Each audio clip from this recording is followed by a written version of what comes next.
قال امیر المؤمنین علی بن ابی طالب علیہ الصلوۃ والسلام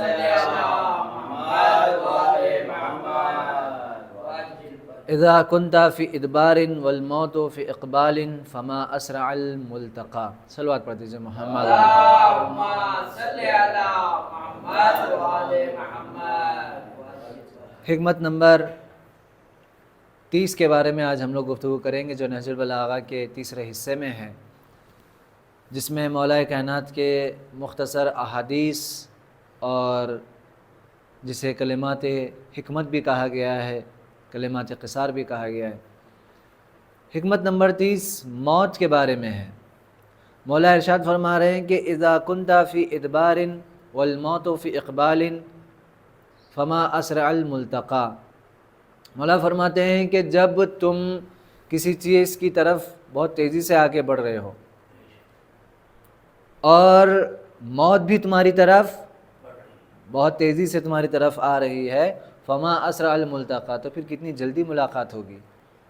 یعنی انسان جب سے پیدا ہوا ہے تب سے لے کر اپنی موت کی طرف ایک قدم آگے بڑھا رہا ہے، اور موت بھی اس کا برابر پیچھا کر رہی ہے. تو ظاہر سی بات ہے ملاقات بہت جلدی ہوگی. فما اسرع الملتقى، بہت جلدی ملاقات ہوگی، کیونکہ جب دو چیزیں آمنے سامنے اگر آ رہی ہوں تو ظاہر سی بات ہے جلدی ان لوگوں کا ملنا اور جلدی ان کی ملاقات ہوتی ہی ہے. تو یہ ایک موت کی طرف مولا متوجہ کرنا چاہ رہے ہیں، اور سارے انسانوں کو، بنی آدم کو متنبہ بھی کرنا چاہ رہے ہیں کہ دیکھو موت سے کسی کو چھٹکارا نہیں ہے. یہ بالکل بھی مت سمجھنا کہ تم ہمیشہ یہاں پر رہنے کے لیے آئے ہو. کوئی یہاں پر ہمیشہ رہنے کے لیے نہیں آیا ہے. کل نفس ذائقۃ الموت، ہر چیز کو فنا ہے، ہر چیز کو مرنا ہے، ہر چیز کو موت کا مزہ چکھنا ہے. یا خداوند عالم نے قرآن میں بارہا جگہوں پر موت کی طرف اشارہ کرتے ہوئے ارشاد فرمایا کہ تم یہ سمجھتے ہو کہ کیا تمہیں وَلَوْ كُنْتُمْ فِي بُرُوجٍ مُشَيَّدَةٍ، تم اگر مضبوط سے مضبوط گھروں میں، مضبوط سے مضبوط قلعوں میں بھی اگر تم جا کر پناہ لے لو، موت سے تمہیں چھٹکارا نہیں ہے. یہ موت آنے والی ہے. اور ہم سورہ جمعہ میں بھی پڑھتے ہیں بسم اللہ الرحمن الرحیم قل ان الموت الذی تفرون منہ فانہ ملاقیکم ثم تردون الی عالم الغیب والشہادہ فینبئکم بما کنتم تعملون. اے رسول کہہ دیجئے ان الموت الذی تفرون منہ، یہ وہ موت ہے کہ جس سے تم بھاگ رہے ہو. ان الموت الذی تفرون منہ، تم اس سے بھاگ رہے ہو. فانہ ملاقیکم، جبکہ وہ تم سے ملاقات کرنے والی ہے. فانہ ملاقیکم، وہ تم سے ضرور ملنے والی ہے، تم سے وہ ضرور اس کی ملاقات ہے. فینبئکم بما کنتم تعملون، اور جب تمہیں موت آ جائے گی تو تمہیں وہ سب کچھ بتا دیا جائے گا، تمہاری آنکھوں کے سامنے پیش کر دیا جائے گا جو کچھ تم دنیا میں کرتے رہے ہو. فینبئکم بما کنتم تعملون. تو موت کا اگر تذکرہ ہم قرآن میں دیکھیں تو موت سے کسی کو چھٹکارا نہیں ہے، چاہے کتنا بھی بڑا فلسفی ہو، چاہے کتنا بھی بڑا ڈاکٹر ہو، چاہے کتنا بھی بڑا عالم ہو، چاہے کوئی نبی ہو، چاہے کوئی امام ہو. موت ایک ایسی حقیقت ہے، یہ دنیا میں آئے جانے ہی کے لیے. مولا یہ ارشاد فرما رہے ہیں اذا کنت فی ادبار، جب تم کسی چیز کی طرف تنزلی کی طرف آ رہے ہو، اوپر سے نیچے کی طرف آ رہے ہو. والموت فی اقبال، اور موت آپ کے استقبال میں ٹھہری ہے. موت آپ کا ویلکم کرنے کے لیے رکی ہوئی ہے، رکی ہوئی نہیں ہے بلکہ اور ہماری طرف آ رہی ہے، ایک ایک قدم وہ ہماری طرف آ رہی ہے. فما اسرع الملتقى، تو پھر بہت جلد تم دونوں کی ملاقات ہوگی، تمہاری اور موت کی. یہ موت کیا ہے؟ عام طور سے دوسرے مذاہب میں اگر موت کا اگر ہم تعریف دیکھیں، جتنے بھی مذاہب ہیں، جتنے بھی دنیا میں ریلیجنز پائے جاتے ہیں، زیادہ تر لوگوں کا ماننا یہ ہے کہ موت یعنی فنا، انسان ختم ہو جائے گا، اس کے بعد کی کوئی زندگی نہیں ہے. اسی لیے جن کے یہاں پہ یہ نظریہ پایا جاتا ہے وہ لوگ کچھ بھی کرنے کے لیے تیار ہو جاتے ہیں، ہر غلط سے غلط کام کرنے کے لیے تیار ہو جاتے ہیں. کیوں؟ کیونکہ وہ یہ سمجھ رہے ہوتے ہیں کہ ہماری زندگی یہی ہے، اس کے بعد کی کوئی زندگی نہیں ہے. اسی لیے نہ ظالم ظلم کرنے سے پیچھے ہٹتا ہے، نہ کوئی غلط طریقے سے کاروبار کرنے والا پیچھے ہٹتا ہے، نہ جھوٹ دغا بازی کرنے سے کوئی پیچھے ہٹتا ہے. کیوں؟ کیونکہ اسے موت کا یقین نہیں ہوتا ہے. موت کا یقین ہے لیکن موت کے بعد کی جو زندگی ہے اس کے اوپر کوئی اعتبار نہیں ہے. لیکن اسلام ایک ایسا مذہب ہے، یا ادیان اسلامی میں کہوں گا، صرف اسلام نہیں بلکہ وہ سارے دین جو اللہ کی طرف سے آئے ہیں، اس میں یہودیوں کا بھی ہو گیا، عیسائیوں کا بھی ہو گیا، آسمانی کتابیں جتنی بھی آئی ہیں ان آسمانی کتابوں کے ماننے والوں میں موت کا تصور پایا جاتا ہے.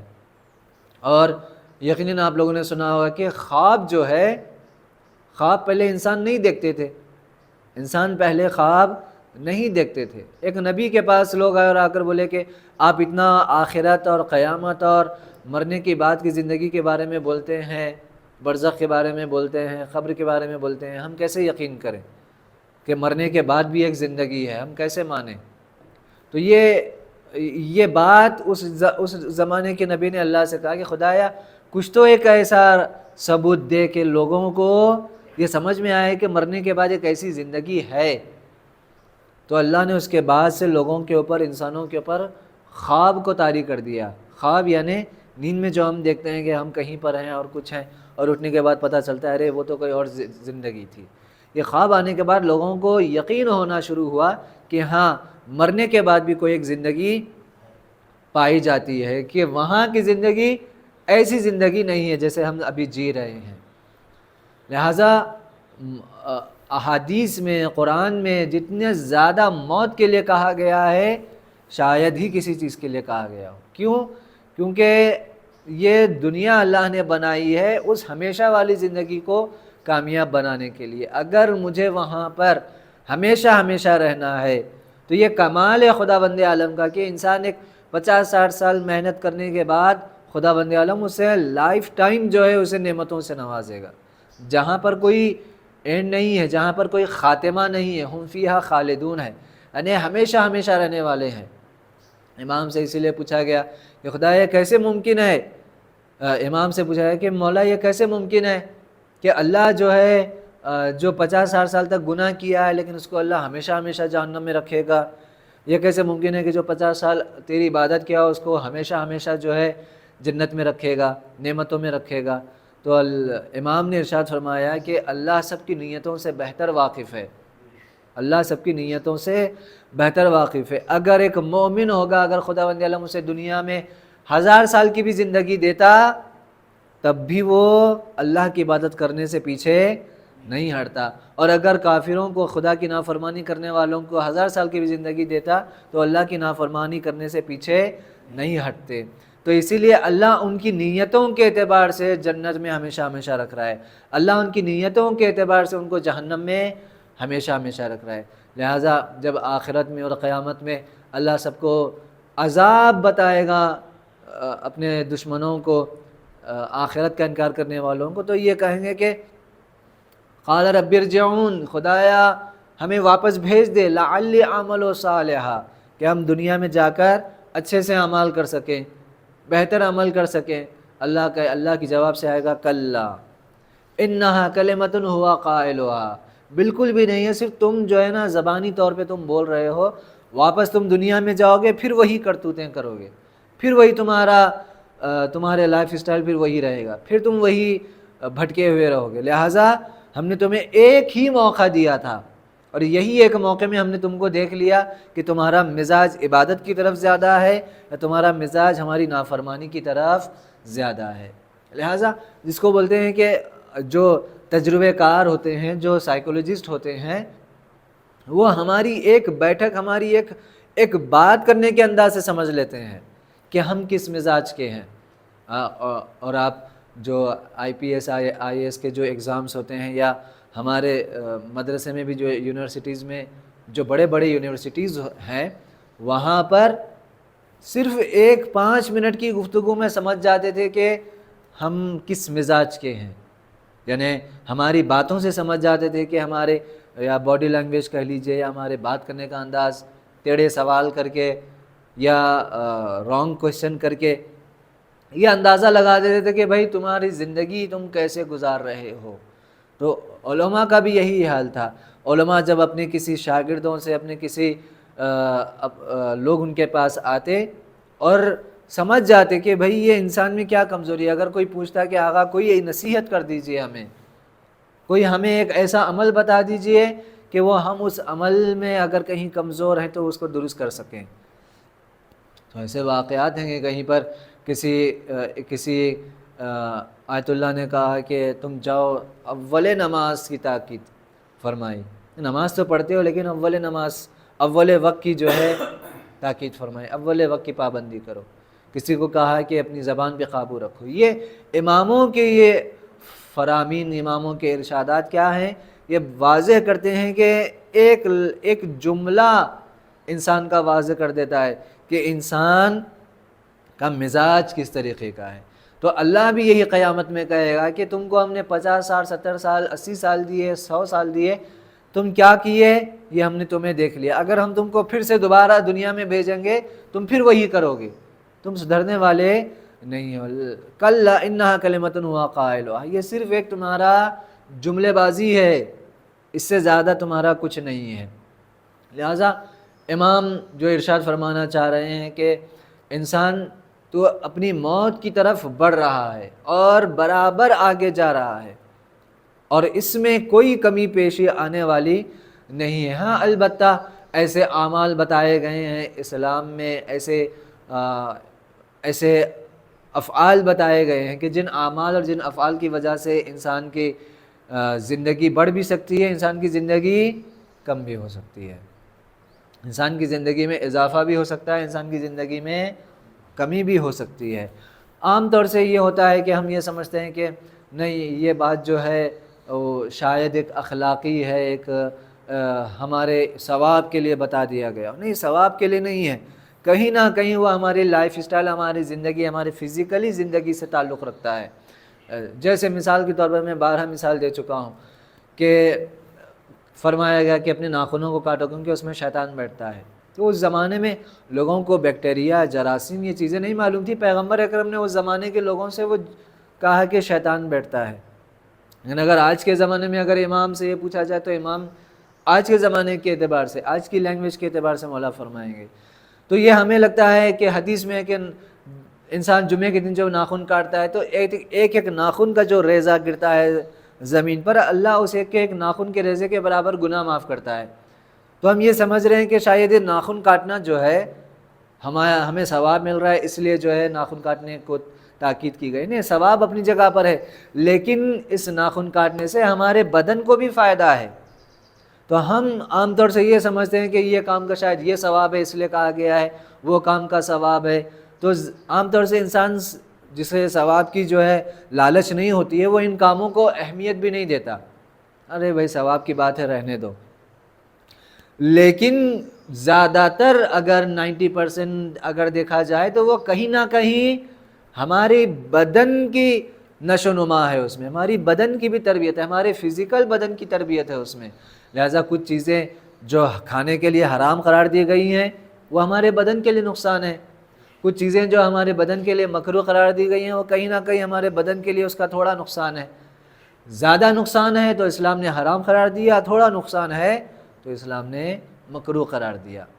اب ہماری کیا عادت ہو جاتی ہے کہ ہم کچھ چیزوں کو مکروہ سمجھ کر احتیاط کرتے ہیں. جیسے میں اپنی مثال دوں کہ میں اپنے لیے مثال دوں, میں اگر کلیجی نہیں کھاتا کہ مثال کے طور پر کلیجی مکروہ ہے, لیکن وہیں پر میں کوئی ایک دوسرا بڑا حرام کام کو میں آسان سمجھ لیتا ہوں, گانا سننے کو, میوزک سننے کو. تو ہم کبھی کبھی کچھ مکروہ کو بہت زیادہ اہمیت دیتے ہیں اور کبھی کبھی حرام کاموں کو نارمل سمجھتے ہیں. تو یہ انسان کی فطرت ہے, جبکہ حقیقت میں کیا ہونا چاہیے, اگر میرے اندر کسی چیز سے نفرت ہے تو اس مطابق کے ہر چیز سے مجھے نفرت ہونا چاہیے. اسی لیے بہت اچھا جملہ ہے کہ مسلمان ہر حرام چیز کھا رہا ہے, ہر حرام چیز کھا رہا ہے سوائے نجس جانور کے.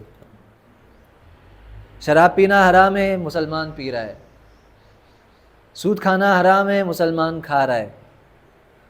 نجس کھانا حرام ہے, نجس افراد کے ہاتھ سے مسلمان کھا رہا ہے. تو اگر دیکھا جائے نجس چیزوں کو کھانے پینے کی اگر لسٹ بتائی جائے تو اس لسٹ میں ہر حرام چیز مسلمان کھا پی رہا ہے سوائے نجس جانور کے. وہ یعنی کیا ہے, اگر میں نجس جانور کو جتنا میں نجس مان رہا ہوں اتنا ہی نجس مجھے سود کے پیسے کو بھی سمجھنا چاہیے, اتنا ہی نجس مجھے نجس لوگوں کے ہاتھ کا کھانا مجھے سمجھ میں آنا چاہیے. تو کیا ہوتا ہے, ہم اپنی مینٹلی اور اپنے فکر کے اعتبار سے کچھ چیزوں کو حرام زیادہ سمجھ کر اس کی پابندی کرتے ہیں, اور کچھ چیزوں کو ہم لوگ نارمل سمجھتے ہیں اور لائٹ لے لیتے ہیں. تو یہ ساری باتیں اسلام نے جو چیزیں قرار دی ہیں کہ ان چیزوں سے تمہارے آخرت کے لیے اچھا ہے, تو وہ صرف آخرت کے لیے اچھا نہیں ہے, وہ ہو سکتا ہے ہماری بدن کے لیے بھی اچھا ہو, وہ ہو سکتا ہے ہمارے بدن کے لیے بھی اچھا ہو. مثال کے طور پر میں نے مجالس میں عرض کیا, کیا پتہ ابھی شاید سائنس اس لیول پر پہنچے, اس جگہ پر جائے, کیونکہ دھیرے دھیرے وہ ساری چیزیں آ رہی ہوں. کیا پتہ اللہ اکبر 34 مرتبہ بولنے میں پاسبل ہے. دیکھیے اللہ کی قدرت ہے, وہ بہتر ہماری مشینری کو جانتا ہے ہمارے بدن کی. اللہ اکبر بولنے میں ہو سکتا زبان کی ایک ایسی ایکسرسائز ہو جو 34 مرتبہ بولنے پر ہی جو ہے زبان ہماری صاف رہتی ہو, ہماری زبان کی جو ہے ایکسرسائز ہوتی ہو. پاسبل ہے, یہ ایک تھنکنگ ہے, ایک فرضیہ ہے. ہو سکتا ہے سائنس آ کر بولے کہ ہاں بھائی, جیسے ابھی آپ جاپان میں چلے جائیں, جاپان کے ایک اسکول نے جو ہے بچوں کو کہا ہے کہ صبح جیسے ہی آنا ہے بچوں, وعلیکم السلام, بچوں کے ہاتھ میں سجدگاہ نما, یہ سجدگے کے برابر جو ہے ایک پتھر دے دیا جاتا ہے لکڑی کا, جیسا ہمارے یہاں سجدگے ہوتے ہیں لکڑی. اور بچوں کو اسکول میں صبح صبح جب 7 بجے اسکول میں بلایا جاتا ہے تو بچوں سے کہا جاتا ہے 10 مرتبہ یہاں پر سر پہ مارو, یہ پیشانی کی جگہ پہ, یہ پیشانی کی جگہ پہ 10 دفعہ یا 20 دفعہ چند ٹائم مارنے کے لیے کہا جاتا ہے. کیا پتہ جو اللہ, ایک مرتبہ صلوات پڑھ دیجیے. بسم اللہ الرحمن الرحیم. والعصر ان الانسان لفی خسر الا الذین آمنوا وعملوا الصالحات وتواصوا بالحق وتواصوا بالصبر. بسم اللہ الرحمن الرحیم. الحمد للہ والصلاة والسلام علی عبادہ الذین اصطفیٰ ولعنۃ اللہ علی اعدائهم اعداء اللہ ما بعد فقط. تو وہ وجوہات, وہ ریزن کہ جس کی وجہ سے ہم موت سے زیادہ قریب ہو سکتے ہیں, یا موت ہماری ٹل سکتی ہے, یا ہماری زندگی لمبی ہو سکتی ہے, اس میں کہیں نہ کہیں احادیث میں ریزنز بتائے گئے ہیں کہ یہ کام کرو تمہاری عمر میں طولانی ہوگی, تمہاری عمر طولانی ہوگی, یہ کام مت کرو ورنہ تمہاری زندگی کم ہو جائے گی. تو بہت سارے ایسے ارشادات جو اسلام نے بتائے ہیں, ہم یہ سمجھتے ہیں کہ شاید یہ صرف ثواب ہے, نماز شب پڑھنا صرف ایک ثواب ہے, شاید اللہ ہمیں قیامت میں جو ہے آخرت میں جنت میں کوئی بلند مرتبہ دے گا. نہیں, اس کا کہیں نہ کہیں کا یقیناً 100% اس کا اثر ہمارے باڈی پر بھی ہے, ہمارے بدن پر بھی ہے, اس کا فزیکل بھی ہمارے اوپر اثر ہے. لہٰذا میں پیش کر رہا تھا کہ جاپان میں بچوں کو اسکولوں میں یہ کرایا جا رہا ہے کہ 20 مرتبہ یہاں پر پیشانی پر مارنا ہے. جب ان سے پوچھا گیا ریسرچ کیا ہے, ریسرچ یہ نکلی کہ جب انسان سو کر اٹھتا ہے تو یہ پیشانی کی رگیں جو ہے بند رہتی ہیں, اور یہی پیشانی کی رگوں انسان کے حافظہ جو میموری پاور ہے, اگر انسان اتنے ٹائم اگر یہ رگوں پر مارے گا تو دماغ تیز ہوتا ہے اور اس کے سوچنے کی قوت بڑھتی ہے. اسلام نے کیا کہا, نماز شب پڑھو. اور نماز شب میں کتنی مرتبہ سجدے ہیں, نماز صبح کے لیے کیوں کتنی تاکید کی گئی, صرف 2 رکعت ہے, 2 رکعت میں 4 سجدے ہیں, اگر نافلہ میں ڈالیے تو ہم 8 سجدے ہو جائیں. تو کیا پتہ ہے کہ سائنس کل کے دن جا کر ہماری ہم چیزوں کو ماننے لگے اور کہے کہ ہاں بھائی آج جو الگ الگ طبی جو سائنس علاج نکل رہے ہیں چائنا میں, آپ دیکھیں وہ یہ مانتے ہیں کہ بھائی ان کا طریقہ اب الگ ہو گیا, وہ دوائیوں کا استعمال نہیں کرتے, اب رگوں کا آ گیا ہے. وہ سب جانتے ہیں کہ کون سی رگ ہمارے کون سے باڈی کے لیے اور کون سے ہمارے آرگنز کے لیے کام کرتی ہے. تو وہ یہ کہتی ہے کہ یہ انگلی میں فلاں جگہ کی رگ ہے, یہ انگلی میں جو ہے پھیپھڑوں کی رگ ہے, یہ انگلی میں دماغ کی رگ ہے, یہ انگلی میں کڈنی کی رگ ہے. کیا پتہ ائمہ علیہ الصلوۃ والسلام نے تسبیح جو ہے ہاتھ میں پڑھنے کے لیے کہا, اور وہ تسبیح پڑھنے میں جو ہے ہماری وہ رگیں پریس ہوتی ہوں. تو ہم یہ زیادہ تر ہم مسلمانوں کا عقیدہ یہ ہے کہ اسلام نے جتنی بھی چیزیں رکھی ہیں صرف ثواب کے لیے رکھی ہیں, ثواب کے لیے نہیں ہے, یقیناً اس کا فائدہ ہمارے بدن پر ہے. اور آپ دیکھیں ہمارے علماء یقین جانیے ائمہ علیہ الصلوۃ والسلام کے بارے میں کہا گیا کہ اگر ان کو زہر نہ دیا جاتا یا ان کو شہید نہ کیا جاتا تو یہ ہزاروں سال زندگی کرتے. کیوں؟ کیونکہ انہیں پتہ ہے کہ اپنی زندگی کیسے گزارنا ہے. کبھی بھی کوئی ایسی چیز نہیں کھاتے جو ان کے لیے نقصان دہ ہو، اور اپنے بدن کو ویسا ہی رکھتے جیسا اس بدن کی حفاظت کرنی ضروری ہے. یہ تو لوگوں نے ان کو قتل کر دیا، لوگوں نے ان کو شہید کر دیا، ورنہ یہ اپنے بدن کو بھی اس کمال پر رکھتے کہ یہ شاید بوڑھے بھی نہ ہوتے. اسی لیے تو امام زمانہ عجل اللہ تعالیٰ فرجہ شریف تقریباً مولا کو 1200 سال ہونے کی عمر آ رہی ہے، لیکن حدیث میں ہے کہ جب آپ ظہور کریں گے تو آپ 40 سال جوان کی طرح نظر آئیں گے. 40 سال جوان کی طرح نظر آئیں، یعنی ایک بال بھی آپ کا سفید نہیں ہوگا. یہ کہاں سے؟ یہ لائف اسٹائل ہے، یہ اسلامک لائف اسٹائل ہے. اسلامک لائف اسٹائل ایک بہت اہم چیز ہے. جو اسلامک لائف اسٹائل کے مقابلے میں کون سی لائف اسٹائل لائی جا رہی ہے؟ ویسٹرن کلچر کو لایا جا رہا ہے. جن چیزوں کو اسلام نے کہا تھا کہ جو چیزیں ہمارے گھروں میں نہیں رہنا ہے وہ چیزیں ہمارے گھروں کے اندر ہیں. مثال کے طور پر بیت الخلاء گھروں میں نہیں رہنا ہے، گھر کے باہر رہنا ہے، تاکہ وہ فضا، یقیناً اس کے نقصانات ہیں، اس کے نیگیٹیوٹی جو ہے گھر میں پھیلتی ہے، لیکن ہمارا کلچر ایسا بڑھتا چلا گیا، ایسا بڑھتا چلا گیا شہروں میں کہ اب یہ کلچر عام ہوتا چلا گیا. اسلام میں یہ ہے کہ بیٹھ کر کھانا ہے، لیکن اب ٹیبل کا ایک عام سا طریقہ ہے. تو ہم یہ سمجھتے ہیں پیغمبر اکرم کی حدیث ہے کہ جو بیٹھ کر دو زانو ہو کر کھانا کھائے اللہ اس کے رزق میں اضافہ کرتا ہے. تو ہم یہ سمجھ رہے ہیں صرف ثواب کی بات ہے. ثواب کی بات نہیں ہے، یہ ہمارے بدن کے لیے بھی فائدہ مند ہے. آپ یقین جانیے اسلام نے یہ تک بتایا ہے کہ آپ بیت الخلاء میں آپ کو واش روم میں آپ کو کس طریقے سے بیٹھنا ہے، آپ کا وزن کس پیر پہ ہونا ہے، آپ اگر سو رہے ہیں تو آپ کو کس کروٹ سونا ہے، کس کروٹ سونا ہے. یعنی یہ صرف ثواب کے لیے نہیں ہے کہ انبیاء ایسا سوتے تھے لہٰذا مومنوں کو چاہیے کہ ایسا سویں. یہ تشویق ہے، یہ ایک ہمارے لیے کیا ہے، ہاں بھائی نبی امام علی ایسا سوتے، چلو امام علی کی محبت میں ہم بھی ایسا سوئیں گے. نہیں، وہ کہیں نہ کہیں ہمارے بدن کے لیے فائدہ مند ہے. تو یہ چیزیں اسلام نے جو بھی حرام قرار دیا ہے، روح کو تو نقصان پہنچ ہی رہا ہے، ہمارے بدن کو بھی نقصان پہنچ رہا ہے. ہم اس کا ابھی جو ہے ہمیں ابھی اس کا اندازہ نہیں ہو رہا ہے. جیسے جیسے سائنس آگے بڑھتی جائے گی، اب مثال کے طور پر آپ دیکھیے ایک ایشو زبردستی کا کھڑا کیا گیا ہے، کہیں نہ کہیں بس مسلمان اور اسلام کو ٹارگٹ کیا جائے، جھٹکے کا گوشت اور حلال گوشت. جبکہ سائنس بولتی ہے کہ نہیں، حلال طریقہ بہت صحیح ہے. کیوں؟ کیونکہ حلال میں صرف ایک رگ کاٹنا ہوتا ہے. وہ ایک رگ جب بدن پر پریشر، سب سنتے ہیں آپ لوگ، بدن پر جب پریشر پڑتا ہے اس جانور کے تو وہ ایک ہی رگ سے کیا کرتا ہے، بدن پریشر میں پورا خون باہر نکال دیتا ہے. اگر جھٹکے میں پوری ساری رگیں ایک ساتھ کاٹ دی جائیں تو پھر وہ پریشر میں خون باہر نہیں نکلتا، وہ گوشت میں رہ جاتا ہے. وہ گوشت جو ہے ہمارے بدن کے لیے نقصان ہے.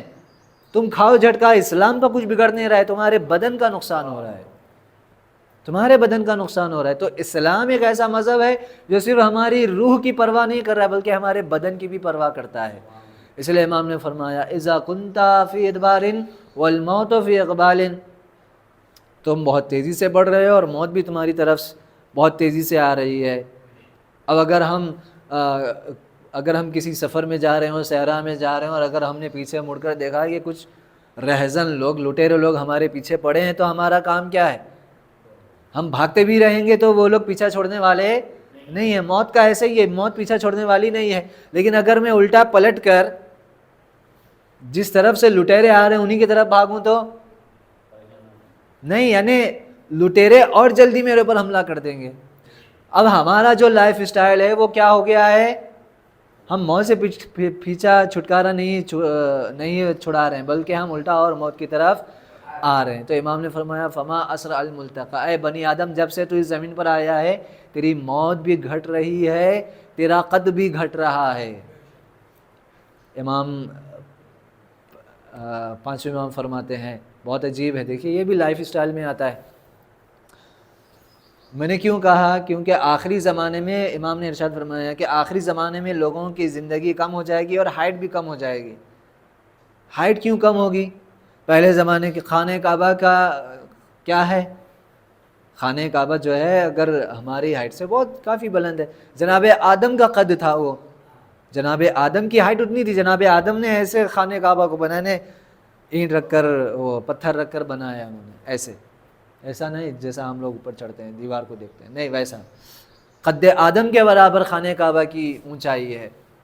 پہلے زمانے کے لوگ پہاڑوں میں جو ہے اپنے گھر بناتے تھے بغیر کسی چیز کے رکھے ہوئے، اس کے اوپر چڑھ کے، تو یہ قد کیوں گھٹ رہا ہے؟ اب سنیے حدیث پہ پانچویں امام ارشاد فرماتے ہیں کہ شیعتنا ینامون فی اول اللیل، ہمارے شیعہ جو ہے ہمارے چاہنے والے رات میں بہت جلدی سو جاتے ہیں، ہمارے شیعہ چاہنے والے رات میں بہت جلدی سے اول اللیل میں سو جاتے ہیں۔ اول اللیل کس کو کہیں گے؟ اگر آج کے اعتبار سے 8 بجے 9 بجے، اول اللیل 8 اور 9 بجے کو کہا جائے گا، یعنی عشاء ہو جاتی ہے، عشاء کا وقت ہو جاتا ہے 8 ساڑھے 8 کے بعد اول اللیل کہا جائے گا۔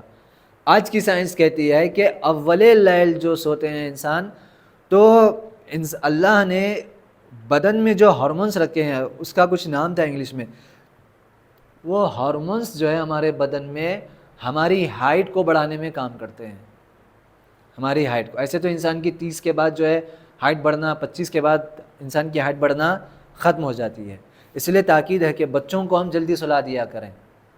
لیکن ہمارا لائف اسٹائل کیا ہو گیا ہے؟ 12 بجے سے پہلے ہمارے بچے بستر پر نہیں جاتے، عام طور سے ہمارے بچے 12 بجے سے پہلے بستر پر نہیں جاتے، تو ظاہر سی بات ہے ہائٹ بھی کم ہوگی اور ان کا دماغ بھی اتنا تیز نہیں ہوگا۔ 10 بجے آخری وقت ہے بچوں کو بستر پر سلا دینا چاہیے، یہ کہیں نہ کہیں ہمارے بدن کے لیے فائدہ مند ہے۔ لہٰذا آپ دیکھیں ہیں کہ امام نے منع فرمایا ہے کہ ہم اہل بیت نہیں چاہتے کہ ہمارے شیعہ اپنے دلوں میں کسی کے لیے بھی کینہ رکھیں، نفرت رکھنا اچھی چیز نہیں ہے۔ کیوں ہے منع؟ کیونکہ اس سے انسان کی عمر کم ہوتی ہے۔ ایک ہوتی ہے ناراضگی، ایک ہوتی ہے نفرت، میں نے اس سے پہلے بھی شاید بیان کیا تھا۔ ایک ہے ناراضگی، مجھے آپ کا کوئی کام پسند نہیں آ رہا ہے، میں آپ سے ناراض ہوں، میں آپ سے بیزاری ظاہر کر رہا ہوں۔ نفرت صرف اہل بیت کے دشمنوں سے، جو علی ولی اللہ نہیں مانتے ہیں، صرف انہی سے نفرت کرنا ہے، بیزاری انہی سے کرنا ہے۔ ناراضگی ایک الگ چیز ہے، نفرت ایک الگ چیز ہے۔ امام نے ارشاد فرمایا کہ کینہ دلوں میں رکھنے سے انسان کی عمر کم ہو جاتی ہے۔ کینے کا کیا تعلق ہے بدن سے اور عمر سے؟ اب سائنس کہتی ہے کہ انسان جب کسی سے کینہ رکھتا ہے، کسی سے نفرت کرتا ہے، تو دل میں اس کے یہ جو دل ہے جو ہماری پمپنگ کر رہا ہے، ہمارے خون کو اتار چڑھاؤ دے رہا ہے، سرکولیٹ کر رہا ہے ہمارے بلڈ کو، اس میں کمزوری آنے لگتی ہے کینے کی وجہ سے، نہیں اگر کسی کی نفرت کی وجہ سے۔ اور اگر وہ کینہ ہمارے دل میں آ گیا تو ہماری عمر کم ہونے کے چانسز زیادہ ہیں۔ اس لیے امام نے ارشاد فرمایا کہ وہ لوگ کہ جو رشتہ داروں سے اچھے سے پیش آتے ہیں، جو رشتہ داریاں نبھاتے ہیں، ان کی عمر، امام پیغمبر اکرم نے ضمانت لی ہے۔ پیغمبر اکرم نے ارشاد فرمایا کہ 3 چیزوں کی تم ذمہ داری لو، ضمانت لو، میں 3 چیزوں کی تم سے ضمانت لیتا ہوں۔ 3 چیزوں کی تم مجھے ذمہ داری دو، ضمانت لو، اور میں تمہارے لیے ان 3 چیزوں کے بدلے میں تمہیں ضمانت لیتا ہوں۔ تو پہلی چیز کیا ہے؟ پیغمبر اکرم نے کہا کہ تم ضمانت لو کہ تم اپنے والدین کے ساتھ اچھے سے پیش آؤ گے، ان کو ناراض نہیں کرو گے، تو میں اس کے بدلے میں تمہیں ذمہ داری دیتا ہوں کہ اللہ تمہارے رزق میں یقیناً اضافہ کرے گا، اللہ یقیناً تمہاری دولت میں اضافہ کرے گا، اللہ یقیناً تمہارے مال میں اضافہ کرے گا۔ دوسری چیز پیغمبر نے کہا تم رشتہ داروں کے ساتھ اچھے سے پیش آنے کی ذمہ داری لو، میں ذمہ داری لیتا ہوں کہ اللہ تمہارے عمر میں اضافہ کرے گا۔ آج دیکھیں کیوں ایسے مسائل ہمارے سامنے پیش آ رہے ہیں، لوگ یعنی اس کو پریکٹیکل دیکھیں نا، ہم کب تک صرف حدیثیں سنتے رہیں گے، واقعہ سنتے رہیں گے؟ جب تک میں اپنے اطراف میں لوگوں کو پریکٹیکلی نہیں دیکھوں گا، میں خود اپنے لائف سٹائل کو میں چینج کرنے والا نہیں ہوں۔ آپ دیکھیں کیوں ہارٹ اٹیک کے کیسز زیادہ آ رہے ہیں، وجہ کیا ہے؟ اب آپ انالائز کریے، آپ اس کا تجزیہ کریے، اپنی زندگیوں میں دیکھیں کیوں افسردگی ڈپریشن، ناراضگی، یہ جو ساری چیزیں ہیں یہ انسان کے بدن کے لیے، انسان کے قلب کے لیے نقصان ہے، انسان کے قلب کے لیے نقصان ہے۔ آپ دیکھیں سائنس کہتی ہے کہ جب انسان میوزک سنتا ہے، اسلام نے میوزک کو حرام قرار دیا ہے، جب انسان میوزک سنتا ہے تو اس کے بدن میں اس کے دماغ میں ایک طریقے کا لکوڈ ہوتا ہے، وہ لکوڈ جو ہوتا ہے جب انسان میوزک سنتا ہے تو وہ لکوڈ کیا ہوتا ہے، وہ لکوڈ جیسے ہی ہمارے بدن میں، وہ دماغ ہمارے بدن میں ریلیز کرتا ہے اس لکوڈ کو، ایک طریقے کا لکوڈ ہے، اور وہ مہینے میں بہت کم وہ لکوڈ ہمارے دماغ اس کو کریٹ کرتا ہے، بناتا ہے۔ جیسے ہی ہم نے کوئی میوزک سنا، جب میوزک سنا تو وہ دماغ نے وہ لکوڈ ہمارے بدن میں ریلیز کیا، اب جیسے ریلیز کیا تو ہمارا بدن کیا چاہے گا، تھرکنا چاہے گا، تھرکنا چاہے گا، یعنی کچھ میں ایکشن کروں، میں اچھلوں، میں کودوں، یا صاف لفظوں میں کہوں میں ناچوں۔ اب جب وہ کہے گا تو دھیرے دھیرے انسان کو اس کی عادت ہو جائے گی، اور جب وہ لکوڈ زیادہ سے زیادہ اگر وہ بدن بناتے جائے گا، دماغ بناتے جائے گا، تو انسان اندر سے کمزور ہوگا اور اس کی رگیں کمزور ہو جائیں گی اور وہ بہت جلد موت کی طرف آگے بڑھتا جائے گا۔ تو جو چیزیں اسلام نے حرام قرار دی ہیں وہ صرف ہماری آخرت کے لیے حرام نہیں ہے، بلکہ اس کا تعلق ہمارے بدن سے بھی ہے، ہماری روزمرہ زندگی سے بھی ہے۔ لہٰذا عزیزو، ہم سب کی ذمہ داری ہے کہ ہم ان ساری چیزوں کی طرف ویسا ہی عمل کریں۔ اگر میری نظر میں کچھ چیزیں حرام ہیں، میں کن چیزوں کی میں پابندی کر کے میں کچھ چیزوں کو حرام مانتا ہوں، تو اس کے مقابل میں اسی کے ساتھ اسی کی فہرست میں اور بھی جو دوسری چیزیں حرام ہیں، میں انہی چیزوں کو اتنا ہی حرام مانوں میں جتنی ان چیزوں کو حرام مان رہا ہوں۔ جتنی چیزوں کو میں پابندی کر رہا ہوں اسی کے ساتھ میں ان چیزوں پر بھی پابندی کروں جن کے اوپر مجھے پابندی کرنا ہے۔ ورنہ امام علی کا یہ ارشاد گرامی ہے کہ مولا ارشاد فرما رہے ہیں اذا كنت في ادبار والموت في اقبال فما اسرع الملتقى۔ مولا نے ارشاد فرما دیا ہے کہ تم بہت تیزی سے موت کی طرف آ رہے ہو اور موت بھی تمہاری طرف بہت تیزی سے بڑھتی چلی جا رہی ہے، فما اسرع الملتقى، پھر ملاقات تو بہت جلدی ہوگی۔ کیفا تکفرون باللہ وکنتم امواتا، اللہ نے بارہا جگہوں پر اپنی نافرمانی کرنے والوں سے یہ کہا کہ کس بات کا تم اللہ کا انکار کر رہے ہو، وکنتم امواتا، اور بہت جلد تم مرنے والے ہو، یعنی تمہیں آخرت پہ یقین نہیں ہے۔ موت ایک ایسی چیز ہے، سب کو یقین ہے کہ مرنا ہے، لیکن تیاری کوئی نہیں کرتا، تیاری کوئی نہیں کرتا۔ یہ بٹن جو ابھی میں نے خود سے پہنا ہے، اپنا لباس میں نے بڑے اس سے لگایا ہے، کوئی یقین سے کہہ سکتا ہے کہ یہ بٹن میں اپنے لیے کیا ہے، بول سکتا ہوں کل کی صبح یہ بٹن میں ہی کھولوں گا، میں ہی اتاروں گا یہ شرٹ، یہ بٹن میں ہی کھولوں گا، نہیں بول سکتا۔ تو جو شرٹ ہم پہن رہے ہیں وہ شرٹ ہمارے ہی ہاتھ سے کھلے گا، اس کا بھی ہمیں یقین نہیں ہے۔